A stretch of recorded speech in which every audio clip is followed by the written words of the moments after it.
नमस्कार दोस्तों, 10 minutes vocab with grinding brains की एक और क्लास में आपका स्वागत है। इस 10 मिनट की क्लास में हम कुछ इंपॉर्टेंट वोकैब, ग्रामर रूल्स, कुछ ईडियम फ्रेजेस सब कवर करते हैं, जिससे जिन भी एग्ज़ाम्स में इंग्लिश पूछी जाती है उनमें अच्छा स्कोर किया जा सके। तो बिना देरी किए चलिए शुरू करते हैं। आज का हमारा पहला वर्ड है फीस्टी। फीस्टी का मतलब होता है बहुत ही कोई एनर्जेटिक चीज़ होती है, बहुत ही करेजियस होती है। ये लोग बड़े ही उत्साह से भरे हुए रहते हैं। तो इसको याद कर सकते हैं, जो फीस्टी बराबर फास्ट। फीस्टी को फास्ट करके याद कर सकते हैं। जो फीस्टी लोग होते हैं वो बड़े ही फास्ट होते हैं, बड़ी एनर्जेटिक होते हैं। तो ऐसे हमें इजीली याद हो जाएगा, फीस्टी फास्ट होते हैं। इसके बाद हमारा वर्ड आता है होड़। होड़ का मतलब होता है किसी चीज़ को स्टोर करना, टू कलेक्ट और स्टोर समथिंग, होड़। और इसी के जैसे एक वर्ड है होड़े। इसको भी बोला जाता है, ये ग्रुप ऑफ पीपल होता है।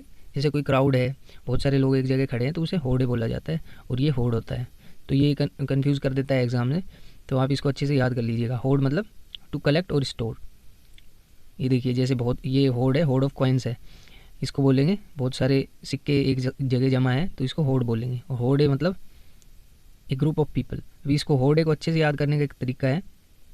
कई लोग कहीं पे कुछ पैसे मिल रहे होते हैं तो सब ऐसे जमा हो जाते हैं और वो सब क्या बोलते हैं कि और दे। ऐसे ही हम इसको याद कर सकते हैं। होड़े मतलब कई लोगों का ग्रुप हो गया। इसके बाद हमारा वर्ड आता है डी कैंप। डी कैंप का मतलब होता है, देखिए कैंप में बहुत सारे लोग जमा हो जाते हैं। डी कैंप का मतलब टू लीव और to run away from somewhere, कहीं से चले जाना, किसी जगह को छोड़ देना, भाग जाना कुछ। तो इसको याद कर सकते हैं डी कैंप। कैंप में बहुत सारे लोग जमा हो जाते हैं, डी कैंप मतलब एक जगह से चले जाते हैं। तो इसमें कुछ ज़्यादा याद करने की ज़रूरत नहीं पड़ेगी, ऐसे समझेंगे तो। इसमें एक अच्छा वर्ड है मेक ऑफ। मेक ऑफ का मतलब होता है किसी जगह से चले जाना, भाग जाना। तो इसको भी ध्यान से याद कर लेंगे, कई बार पूछा गया है। इसके बाद हमारा वर्ड आता है विलीफाई। ये विलीफाई में विलन छुपा हुआ है, समथिंग बैड इज़ देयर। हम इसको आसानी से याद कर सकते हैं कि नेगेटिव वर्ड होगा कुछ ना कुछ।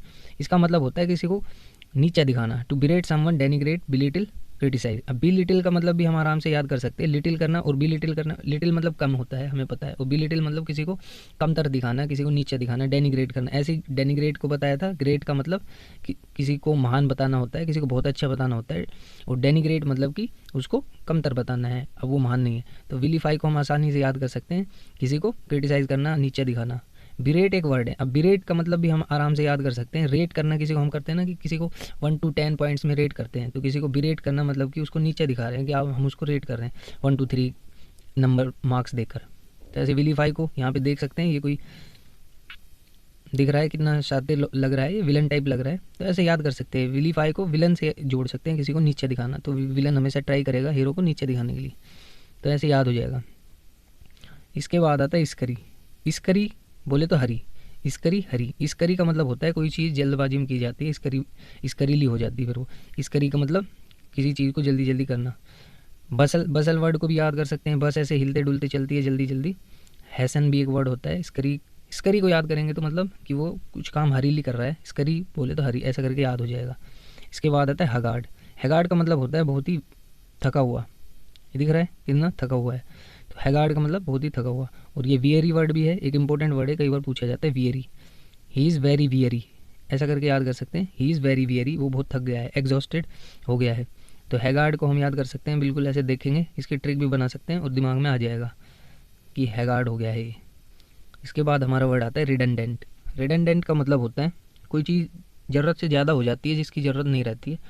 Redundant is something which is not needed any more, ठीक है। अननेसेसरी चीज़ हो गई है, रिडंडेंट का मतलब हो गया अननेसेसरी चीज़ है। अब जैसे ये एक ग्रुप है, यहाँ पे 4-5 लोग खड़े हैं, लेकिन एक एक को हटाया जा रहा है क्योंकि ये रिडंडेंट है, ये यहाँ पर ज़रूरी नहीं है, इसलिए इसको हटाया जा रहा है।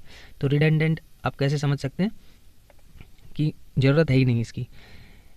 इसको याद करने का तरीका है, जैसे पुलिस वाले भी हटाते हैं, कई लोग बहुत सारे लोग जमा हो जाते हैं, पुलिस वाले हटाते हैं कैसे, डंडा मार के। तो ऐसे ही दिमाग में ला सकते हैं कि रिडंडेंट मतलब कोई ज़रूरी नहीं है, इनको यहाँ से हटाओ, तो रिडंडेंट याद हो जाएगा। इसके बाद आता है हमारा डिफिडेंट। डिफिडेंट जब भी आपके दिमाग में आए तो आपको डिफिडेंट और कॉन्फिडेंट लाना है साथ में। कॉन्फिडेंट का मतलब बहुत ही कॉन्फिडेंट हो ही गया है, बहुत ही आत्मविश्वास हो गया किसी में, one who is very confident, and this is something different.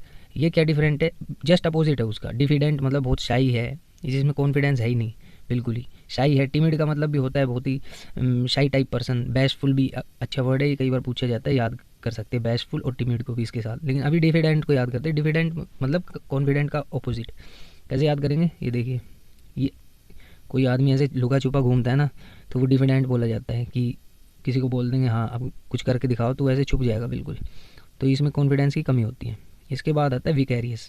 ये बड़ा अच्छा वर्ड है, इसको कैसे याद करेंगे? विकैरियस एक वर्ड होता है विकैरियस लर्निंग, किसी और से कुछ सीखना, खुद गलती नहीं करना, किसी और से पहले ही सीख लेना, तो वो विकैरियस लर्निंग होती है। वहीं से वर्ड आता है इनडायरेक्ट कुछ करना, किसी खुद ना करके किसी को किसी और से करवा लेना, किसी और से सीख लेना, जैसे ये कर रहे हैं ना, इनडायरेक्ट लर्निंग है, ये विकैरियस लर्निंग है। ये लोग दूसरों की गलतियों से सीख लेते हैं। अब यहाँ पे ये जो आदमी है इन दोनों को बता रहा है, तो इस टाइप की जो लर्निंग हो जाएगी वो विकैरियस लर्निंग करके आप याद कर सकते हैं, किसी दूसरे से सीखना। इनडायरेक्ट, सब्सटीट्यूट, सेकेंडरी इसके सिनोनिम्स हो जाएंगे। तो एक अच्छा वर्ड है, आपको भी ऐसा करना चाहिए। खुद सारी गलतियाँ खुद ही करेंगे तो बहुत टाइम लग जाएगा, तो दूसरों गलतियों सीख लेनी चाहिए, विकैरियस होना चाहिए, ऐसा करके याद कर सकते हैं। इसके बाद हमारे ईडियम्स एंड फ्रेज के जो है कुछ आ जाते हैं इंपॉर्टेंट। तो चलिए शुरू करते हैं इसका। Beyond the pail. Beyond the पेल का मतलब पेल एक वर्ड है। पेल का मतलब है समथिंग विच इज़ डल, बिल्कुल ही मतलब बुरी है, ख़राब हो चुकी है, ऐसा पेल। तो बियॉन्ड द पेल जो ख़राब हो चुकी है, उससे भी बियॉन्ड द पेल, उससे भी ज़्यादा बाहर तक चली गई ये बात। अनएक्सेप्टेबल बिहेवियर के लिए यूज किया जाता है। ये यूज कैसे करते हैं? कोई भी एक पैरामीटर सेट है, उससे बाहर चली गई है कोई चीज़ कि अब ये बर्दाश्त नहीं होगा, तो ये बियॉन्ड द पेल बोला जाता है इसको। इसमें लिखा हुआ है आउट ऑफ बाउंड्स और the parameter set fourth for a given area और सिचुएशन। किसी सिचुएशन में ये बोला गया है कि इससे ज़्यादा तो नहीं करना है, और उससे ज़्यादा जब चली गई है कोई बात, it has gone beyond the pale, ऐसा करके हम बोल सकते हैं। To go red in face. अब ये एक कन्फ्यूजिंग ईडियम है, to go red in face. Hindi में जब हम बोलते हैं तो गुस्से से लाल हो जाने का सेंस आता है, लेकिन ये एग्ज़ाम में पूछा गया था, तो उसमें दोनों ऑप्शन थे। तो इसका सही जवाब है टू फील एम्बेरेस्ड, बहुत ही शर्मिंदा महसूस करना, ना कि गुस्सा करना। इंग्लिश में इसका वर्ड है शर्मिंदा महसूस करना, टू फील एम्बेरेस। देखिए ये इस टाइप के लोग होते हैं। तो इसको आसानी से याद करने का क्या मतलब है, कैसे कर सकते हैं? जब कई बार हमें पिंपल हो जाते हैं, तो चेहरे पे थोड़े लाल लाल पिंपल हो जाते हैं ना, तो एम्बेरेस फील होता है। तो ऐसे ही करके मैंने याद किया था, तभी ये क्लियर कन्फ्यूजन दूर हुआ था। इसके बाद आता है pass the head. Pass the head का मतलब है कई जगह भीड़ में शो करे जाते थे, जादूगर भी शो करता था, और शो करने के बाद वो अपनी हेड को भीड़ में दे देता था कि आप इसमें कुछ पैसे डाल दीजिए। टू कलेक्ट मनी इसका आंसर होता है। टू पास द हेड का मतलब है टू कलेक्ट मनी। तो जब वो मैजिशियन होता था, कहीं कर रहा होता था, पता है मैंने, तो वो अपनी हेड को पास करता था कि इसमें पैसे डाल दीजिए। ऐसे कई लोग अभी भी करते हैं, जब आप कोई शो देखते हैं तो एक के बाद एक हेड चलती जाती है, उसको दे देते हैं, वो अगले को नेक्स्ट को दे देता है, नेक्स्ट पर्सन उसमें फिर से कुछ पैसा डाल सकता है। तो ऐसा करके पास द हेड होता है। Jump on the band wagon. Jump on the band wagon है कि कोई एक्टिविटी चल रही है, बहती गंगा में हाथ धोना, ये इसको बोला जाता है, jump on the band wagon. तो आजकल हम देखते हैं, ये देखिए, ये यहाँ से वर्ड आया था, वहाँ पे अंग्रेज लोग ऐसे बैंड वैगन इसको बोलते हैं। ये जो हॉर्स के साथ पूरी हॉर्स कार्ट हो गई ना, इसको बोलते हैं बैंड वैगन। तो jump on the band wagon मतलब यहाँ पे कोई डांस वांस चल रहा है, कोई एक्टिविटी चल रही है, तो ये सब इसमें कूद के इसमें शामिल हो जाते हैं।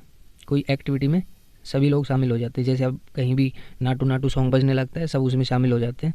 तो it is a jump on the band wagon, ऐसा करके हम याद कर सकते हैं। Out of bounds.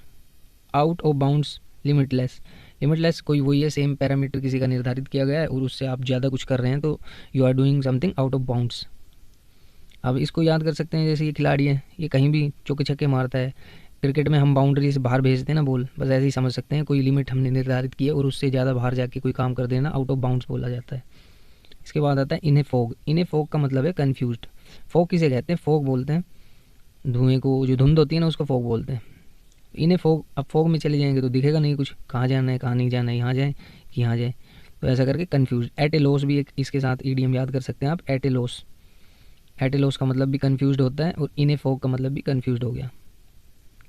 इसके बाद हमारा आता है टू रूल्स इन सेंटेंसेस। ये हम याद करते हैं कुछ सेंटेंस पढ़ के। तो देखते हैं पहला, the weather is comparatively hotter और हॉट। इसके साथ क्या आएगा आप पढ़ के देखिए और 2 सेकंड सोचिए। The weather is comparatively hotter या हॉट, तो ये हॉटर करके एरर दिया जाता है, the weather is comparatively hot आएगा इसमें, ठीक है। कंपेरेटिवली, रिलेटिवली, ये वर्ड ऐसे हैं जो खुद ही कंपैरिजन कर दिया है इन्होंने, इसके साथ हमें कंपेरेटिव डिग्री दिखाने की ज़रूरत नहीं है। तो the weather is comparatively hot, the train is relatively slow. इन ये बोल चाल में ऐसा बोल देते हैं the train is relatively slower, ऐसा कंपेरेटिव डिग्री का यूज़ कर देते हैं जो कि एरर हो जाता है। तो इनको ध्यान से एक दो बार जब पढ़ेंगे तो क्लियर हो जाएगा। इनमें कंपेरेटिव डिग्री का यूज़ ना करते हुए सिंपल लिखा जाएगा एडजेक्टिव, ठीक है। The weather is comparatively hot, the train is relatively slow, Virat is comparatively good, ऐसा करके हम याद कर सकते हैं। He is more smart than intelligent, he is smarter than intelligent. देखिए जब किसी एक ही व्यक्ति की जब विशेषता बताते हैं उसके लिए एडजेक्टिव यूज़ करते हैं तो वो कंपेरेटिव किस तरीके से यूज़ किया जाता है कंपेरेटिव डिग्री का। ही is more smart than intelligent करके लिखेंगे या ही इज़ स्मार्टर देन इंटेलिजेंट करके लिखेंगे। देखिए जब एक ही व्यक्ति के लिए यूज़ किया जाता है ना तो he is more smart than intelligent इस स्ट्रक्चर में लिखा जाएगा। He is more brave than good, he is more brave than intelligent कर सकते हैं कुछ भी। जब एक ही व्यक्ति के लिए दो एडजेक्टिव यूज करे जा रहे हैं तो कंपेरेटिव डिग्री का मोर के साथ यूज होगा, ना कि स्मार्टर और ऐसे करके यूज होगा। जब दो डिफरेंट पर्सनस का हम कंपैरिजन करते हैं ना, ही is smarter then the other person, ऐसा करके हम दो अलग अलग व्यक्तियों की विशेषता बताते हैं। Ram is better than Shyam, जैसे इसमें बताया गया है। तो कभी भी जब एक ही व्यक्ति के लिए दो एडजेक्टिव बताने हो या कंपेयर करना हो, उसकी दो विशेषता होगा, तो इस फॉर्म में करते हैं he is more smart than intelligent. इनको हम लिख लेंगे, शॉर्ट नोट्स बनाते रहेंगे और जब बाद में रिवीजन करेंगे दो दो रूल्स का तो जल्दी रिवीजन भी हो जाएगा। और ये वही इंपॉर्टेंट रूल्स है जो एग्जाम्स में बार बार पूछे जाते हैं। अगला हमारा सेक्शन है वन वर्ड सब्सटीट्यूशन का, रोज़ की तरह हम करते हैं। देखिए फिलीसाइड पहला है, फिलीसाइड, इन्फेंटिसाइड, फैटिसाइड। जो नए हैं उनके लिए बता दूँ ये साइड वर्ड है। साइड जो आता है जैसे सुसाइड में आता है, किसी को इसमें किसी को मारने का सेंस होता है साइड में।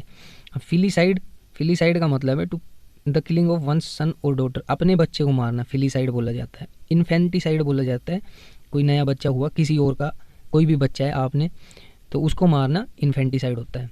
तो ये एग्जाम में पूछा गया था the killing of one son और डॉटर को क्या कहेंगे, तो इन्फेंटिसाइड और फिलीसाइड भी दिया गया था, दोनों दिए थे। तो कई बच्चों ने इन्फेंटिसाइड कर दिया था, उनका गलत हो गया था कि किसी बेबी को मारना इन्फेंटिसाइड होता है, फिलीसाइड अपने बच्चे को मार देना फिलीसाइड बोला जाता है। ऐसे ही फैटिसाइड होता है, फैटिसाइड बेसिकली अबॉर्शन के लिए यूज होता है। आप ये समझिए फीटस का मतलब होता है भ्रूण, तो फैटिसाइड होता है the act of killing a foetus और कोजिंग ए मिसकैरेज, ऐसे फैटिसाइड याद कर लेंगे। फीटस को मारना फीटिसाइड होता है, भ्रूण हत्या होती है, पेट में ही बच्चों को जब मार दिया जाता है तो फीटिसाइड बोला जाता है उसको। तो ये एग्जाम्स में दिए गए थे तो कन्फ्यूजिंग हो जाता है ऐसा जब एक ही जैसे थोड़े से सिमिलर टाइप के वर्ड यूज हो जाते हैं ऑप्शन में, तो आप इनके मीनिंग अच्छे से देख सकते हैं। इसके बाद आता है हेरेटिक।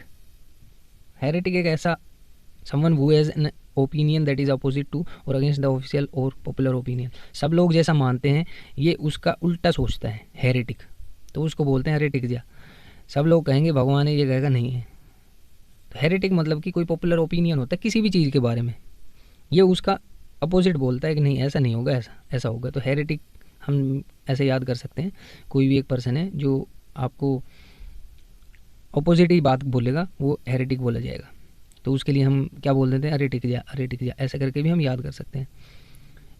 ये अच्छा वर्ड है ह्यूरिस्टिक। ह्यूरिस्टिक एक ऐसा व्यक्ति होता है ए person learning something by himself. जैसे एक विकैरियस हमने पढ़ा ना, विकैरियस लर्निंग होती है किसी और की गलतियों से सीखना, और ये ह्यूरिस्टिक होता है जो खुद गलतियाँ करता है फिर उससे सीखता है, अपने एक्सपीरियंस से सीखता है। Heuristic a person learning something by himself, ऐसा हम याद कर सकते हैं। ह्यूरिस्टिक कौन होगा, who does mistakes and then gain some experience. A person learning something by himself, ऐसा आराम से याद हो जाएगा। अच्छा वर्ड है ये ह्यूरिस्टिक, आप भी ऐसा बन सकते हैं। इसके बाद हमारे आते हैं कुछ प्रीपोजिशंस। प्रीपोजिशन में हमारा क्या है, आज हम देखेंगे dispose of, to get rid of, robbed of, dispense with. तो डिस्पोज ऑफ, इनके साथ क्या एरर दिए जाते हैं, जिनके साथ ये ऑफ है ना, ये OFF करके दे देगा। अब डिस्पोज का मतलब ये होता है किसी चीज़ को हटा देना, ख़त्म कर देना, तो ऑफ का नहीं लेंगे, इसके साथ सिर्फ ऑफ यूज करेंगे, OF ना कि OFF।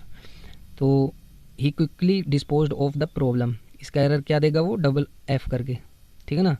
FF करके जब एरर देगा तो आपको ध्यान देना है ही कि ये सिंगल आएगा डिस्पोज के साथ। He quickly disposed of the problem. ऐसे टू गेट रिड ऑफ भी किसी से छुटकारा पाना होता है, किसी चीज़ को हटा देना होता है, इनका मतलब एक ही सेम ही होता है। He wants to get rid of the problem, यहाँ भी वो कई बार OFF करके दे देगा एरर, तो आपको ध्यान रखना है। To get rid of, robbed of का मतलब भी the thief robbed us of the money. अब देखिए रोब ऑफ होता है किसी को किसी किसी की चीज़ लूट लेना किसी से, तो the thief robbed us of the money, की थीफ ने हमसे पैसे रोब कर लिए, हमसे छीन लिए पैसे। तो रोब के साथ ऑफ आएगा, और ऑफ भी ओ एफ आएगा, ना कि ओ डबल एफ आएगा। तो इसमें थोड़ा सा ध्यान देने की ज़रूरत है। डिस्पेंस विद, अब इसके साथ ऑफ पढ़ते पढ़ते, डिस्पोज ऑफ पढ़ते पढ़ते दिमाग में ये आ जाता है डिस्पेंस ऑफ आ जाएगा, लेकिन डिस्पेंस विद होता है किसी चीज़ से छुटकारा पाना, किसी चीज़ को हटा देना अपने जगह से। I feel you must dispense with your phone, ये किसी को कह रहा है जो बहुत ही फ़ोन चलाता होगा। I feel you must dispense with your phone, मतलब आपको अपने फ़ोन से हटना चाहिए, आपको अपना फ़ोन हटा देना चाहिए, यूज कम करना चाहिए। तो डिस्पेंस के साथ विद आएगा, किसी चीज़ से अलग होना, डिस्पेंस विद। डिस्पेंस फ्रॉम करके देगा, यहाँ पे एरर डिस्पेंस फ्रॉम करके देगा, या ऑफ भी कर सकता है कई बार, डिस्पोज ऑफ पढ़ते पढ़ते डिस्पेंस ऑफ का ही दिमाग में सेंस आ जाता है। तो इनको आप लिख लीजिए, कि वहीं पे लिख लेना कि ये एरर क्या क्या आ सकता है। यहाँ पे फ्रॉम करके एरर दे देगा, ये ओ डबल एफ करके वो एरर दे देगा, ऑफ करके दे देगा, इस वाले में तो डिस्पेंस विद ही आएगा। I feel you must dispense with your phone. तो आज की हमारी ये 10 मिनट्स क्लास ख़त्म होती है, जो थोड़ी लंबी हो गई है, इसमें कई चीज़ इंक्लूड कर दी इसलिए लंबी हो गई है, लेकिन ये इंपॉर्टेंट चीज़ है। आप इनके नोट्स बनाएंगे, इनको लिखेंगे, तो आपके ये हेल्पफुल रहेंगे आपके लिए। तो लगे रहिए दोस्तों, और बुक से ज़रूर पढ़ते रहिए जो भी आपके पास बुक है। लेकिन किस तरीके से याद करना है ये वीडियो देख के, और जब हम बिजी हैं कहीं बाहर है तो भी हम वीडियो देख सकते हैं, 10 मिनट में आपको अच्छा खासा पूरे दिन का मटेरियल मिल जाता है।